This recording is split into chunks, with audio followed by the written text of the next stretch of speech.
स्वागत है आज की अपनी इस नई वीडियो के अंदर। आज अपने बात करेंगे कंप्यूटर हिस्ट्री के अंदर नेक्स्ट चैप्टर अपना जनरेशन ऑफ कंप्यूटर।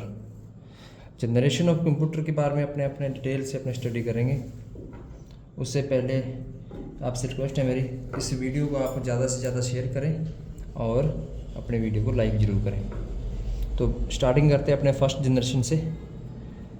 कंप्यूटर के अंदर सबसे पहले आपको बता दूं, कंप्यूटर के अंदर 5 जनरेशन में इसको डिवाइड किया गया जनरेशन को। उसके अंदर फर्स्ट जनरेशन का जो टाइम पीरियड है 1946 से लेके 1959 तक इसका टाइम पीरियड था। इसके अंदर जो मेन पॉइंट, जो की पॉइंट है ना, वो आपने से डिस्कस करते हैं। सबसे पहले इन 3 पॉइंट के बारे में बात करते हैं। फर्स्ट जनरेशन के अंदर जो कंप्यूटर तैयार हुए थे उनके अंदर जो मेन एलिमेंट था ना, वो था वैक्यूम ट्यूब। इसके अंदर जो मेन जो उसका हार्डवेयर वैक्यूम ट्यूब था जिस पर ये सारा वर्क करता था। दूसरा इसका मेन पॉइंट है फर्स्ट जनरेशन के कंप्यूटर का, इसमें इनपुट आउटपुट ऑपरेशन के लिए, इसका फुल फॉर्म है input output operation. Input output operation के लिए पंच कार्ड का प्रयोग किया जाता था और साथ में पेपर टेप, इससे ही सारी प्रोसेस होती थी। और तीसरा मेन पॉइंट है इसका मशीन लैंग्वेज, जो कि सबसे एक टफ लैंग्वेज मानी जाती है। यही लैंग्वेज फर्स्ट जनरेशन के कंप्यूटर के अंदर यूज़ की जाती थी, जो कि एक बाइनरी कोड पर आधारित एक लैंग्वेज है जिसके अंदर 0 और 1 के अंदर इसकी प्रोसेसिंग होती है। नेक्स्ट पॉइंट इसका अपने बात करते हैं इसके जो नेगेटिव पॉइंट के। फर्स्ट जनरेशन के अंदर कुछ नेगेटिव पॉइंट थे, तभी तो आगे सेकंड जनरेशन थर्ड जनरेशन का जो इन्वेशन हुआ। फर्स्ट जनरेशन के कंप्यूटर थे वो बहुत ही स्लो थे, जो भी काम करते थे उसको बहुत ही टाइम लगता था। और दूसरा इसके अंदर जो स्टोरेज थी, जैसे आज के टाइम में अपने स्टोरेज के रूप में कंप्यूटर के अंदर यूज़ करते हैं हार्ड डिस्क, SSD, इस तरह से फर्स्ट जनरेशन के कंप्यूटर के अंदर स्टोरेज जो लिमिट थी बहुत ही कम थी। आज के टाइम में तो अपने टेराबाइट, गीगाबाइट, काफ़ी बड़ी बड़ी स्टोरेज अपने को मिल रही। उस टाइम इतनी बड़ी स्टोरेज अपने पास अवेलेबल नहीं थी। तीसरा इसका सबसे नेगेटिव पॉइंट था पोर्टेबल। ये पोर्टेबल नहीं थे। पोर्टेबल मतलब ये एक बहुत ही बड़े साइज़ के अंदर ये कंप्यूटर तैयार होते थे। मान 15-20 फुट लंबाई के अंदर ये तैयार होते थे, और जहाँ पे ये तैयार करके एक सेटअप कर दिया, वहाँ से इसको आगे पीछे नहीं किया जा सकता था। एक ही रूम के अंदर ये वहीं पर ही स्टेबल रहते थे।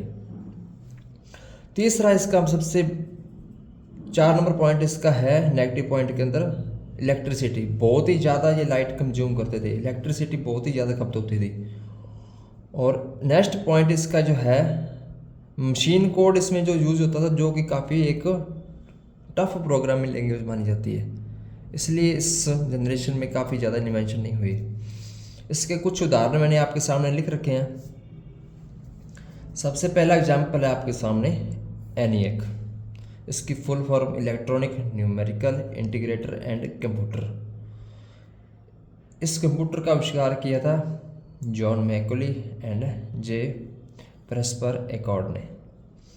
ये जो मैं सारे आपको स्टडी करवा रहा हूँ बहुत ही इंपॉर्टेंट टॉपिक है। कंपटीशन एग्जाम के आधार पर देखें, चाहे अपने कॉलेज लेवल की स्टडी देखें, तो बहुत ही इंपॉर्टेंट पॉइंट है। आप इसको अपने नोट्स भी तैयार कर सकते हो। इस फर्स्ट जनरेशन कंप्यूटर ENIAC का सबसे खास बात यह है कि ये एक सबसे पहला इलेक्ट्रॉनिक डिजिटल कंप्यूटर था। दूसरा इसके अंदर बात करते हैं यूनिवैक फर्स्ट, इसकी फुल फॉर्म है यूनिवर्सल ऑटोमेटिक कंप्यूटर। इसका आविष्कार भी जे प्रेस्पर एकॉर्ड और जॉन मैकॉली दोनों ने मिलकर किया था। इसको आप नोट कर लें। तीसरे नंबर पर आता है एडवेक। इसकी full form electronic discrete variable automatic computer. इसका आविष्कार किया था जॉन वॉन न्यूमैन ने। और 4 नंबर अपने हैं फर्स्ट जनरेशन का चौथा एग्जाम्पल आपके सामने एडसेक। एडसेक की फुल फॉर्म है electronic delay storage automatic calculator. इसका आविष्कार किया था मॉरिस विल्क्स। आप सामने लिखा हो नाम। अब बात करते हैं सेकंड जनरेशन की। सेकंड जनरेशन कंप्यूटर का टाइम पीरियड था 1959 से लेके 1965 तक। इसकी की पॉइंट अपने बात करते हैं। सेकंड जनरेशन कंप्यूटर के अंदर जो मेन एलिमेंट जो हार्डवेयर यूज़ होता था वो होता था ट्रांजिस्टर। इसके अंदर हार्डवेयर और स्टोरेज के रूप में सेकेंडरी स्टोरेज में यहाँ पे मैग्नेटिक डिस्क यहाँ पे आ गई थी। मैग्नेटिक डिस्क और टेप्स का यूज होता था यहाँ पे। और तीसरा इसका सबसे इम्पोर्टेंट पॉइंट है, यहाँ पे हाई लेवल लैंग्वेज का थोड़ा थोड़ा प्रयोग होने लग गया था, जिसमें हाई लेवल लैंग्वेज के अंदर फोर्ट्रन, कोबोल जैसी प्रोग्रामिंग लैंग्वेज यहाँ पे जो एक स्टार्टिंग फेज में थी, यहाँ पे इनका प्रयोग होने लग गया था। और सेकंड जनरेशन के कंप्यूटर को फर्स्ट जनरेशन के कंप्यूटर के कंपैरिजन में बहुत ही कम लाइट यहाँ पे खपत होती थी, और इनका साइज़ भी सेकंड जनरेशन के कंप्यूटर थे उनका साइज़ भी छोटा हो गया था फर्स्ट जनरेशन कंप्यूटर थे उनके कंपैरिजन में। सेकंड जनरेशन कंप्यूटर के कुछ एग्जांपल आपके सामने है। IBM सीरीज़ का ये है IBM। इसके बारे में आपको बता देता हूँ। IBM की फुल फॉर्म है इंटरनेशनल बिजनेस मशीन। ये एक USA की कंपनी है, अमेरिका की, और इसने सेकंड जनरेशन के अंदर अपने कंप्यूटर्स तैयार करने स्टार्ट कर दिए थे। आज के टाइम में ये एक बहुत ही बड़ी कंपनी है टेक्नोलॉजी के मामले में। ये IBM के कंप्यूटर है, IBM 1401, IBM 7090, ये आपके सामने लिखे हैं। और यूनिवैक जो अपने फर्स्ट जनरेशन के अंदर भी अपने स्टडी की थी, इसका अपडेट वर्जन आ गया था सेकंड जनरेशन के अंदर, यूनिवैक 1107। और CDC के ये दो कंप्यूटर थे। CDC की फुल फॉर्म है control data corporation. Next example है हनीवेल 400। ये कुछ उदाहरण आपके सामने हैं, आप इनको नोट डाउन कर लें और अच्छे से इनको प्रिपेयर कर लें। नेक्स्ट अपने बात करते हैं थर्ड जनरेशन की। सेकंड जनरेशन के बाद थर्ड जनरेशन का जो टाइम पीरियड था इसका था 1965 से लेकर 1971। इसके की पॉइंट के बारे में आज अपने बात करते हैं। सबसे पहला इसका की पॉइंट है बहुत ही इंपॉर्टेंट, इसके अंदर IC चिप का प्रयोग होने लग गया था। हार्डवेयर के अंदर IC की फुल फॉर्म है इंटीग्रेटेड सर्किट। ये एक मेन एलिमेंट था थर्ड जनरेशन के अंदर। और सेकेंडरी स्टोरेज, यानी यहाँ पे परमानेंट स्टोरेज के लिए, यहाँ पे डेटा को सेव करने के लिए मैग्नेटिक डिस्क का यूज़ होने लग गया था। और थर्ड जनरेशन के अंदर ऑपरेटिंग सिस्टम भी यहाँ पे आ गए थे। ऑपरेटिंग सिस्टम मतलब जैसे आज के टाइम में अपने ऑपरेटिंग सिस्टम यूज़ करते हैं मोबाइल के अंदर एंड्रॉयड, और कंप्यूटर्स लैपटॉप के अंदर अपने जैसे विंडो ऑपरेटिंग सिस्टम यूज़ करते हैं, उसी तरह थर्ड जनरेशन में सबसे पहले ऑपरेटिंग सिस्टम यहाँ पे आ गए थे।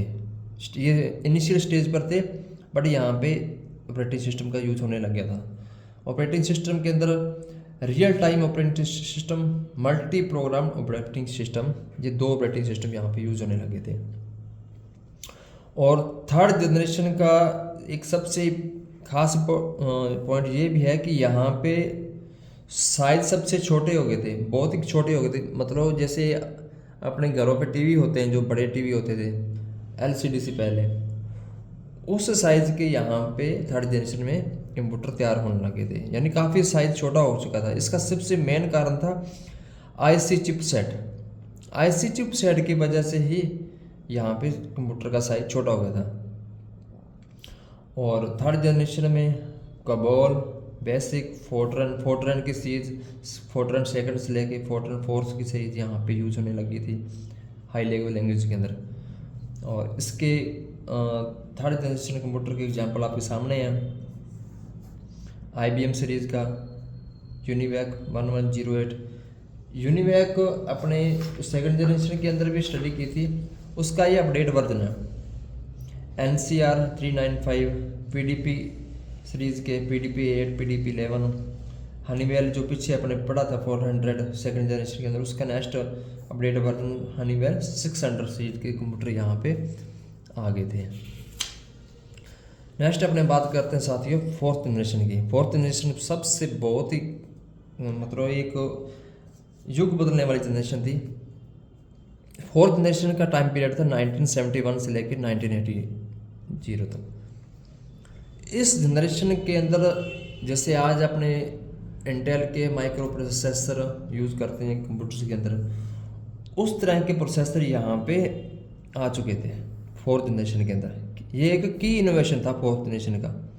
जिससे इस जनरेशन का बहुत ही बड़ा विकास हुआ।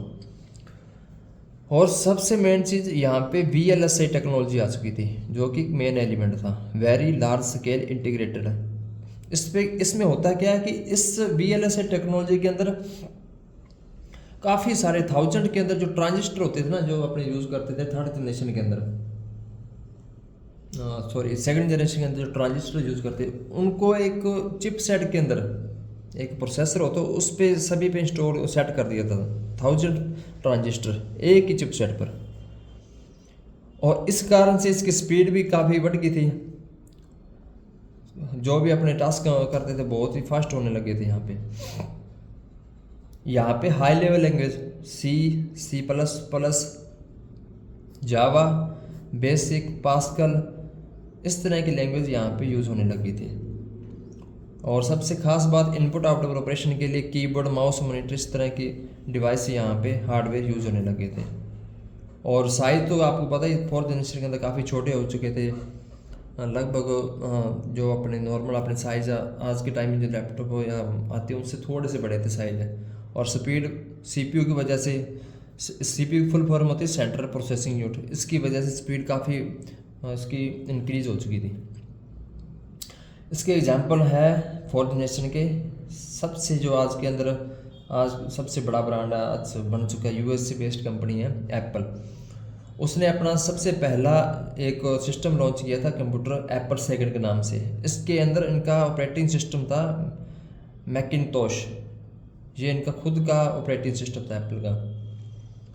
DEC10, PDP-11 ये फोर्थ जनरेशन एग्जाम्पल है। क्रे फर्स्ट, इसको आप मोस्ट इम्पोर्टेंट में लिख लो, क्रे फर्स्ट सबसे पहला, दुनिया का सबसे पहला सुपर कंप्यूटर है। ये फोर्थ जनरेशन के टाइम पीरियड में ये इसका आविष्कार हुआ था। और IBM PC XT, ये इंटरनेशनल बिजनेस मशीन, मैंने इसके आपको फुल फॉर्म बताई थी।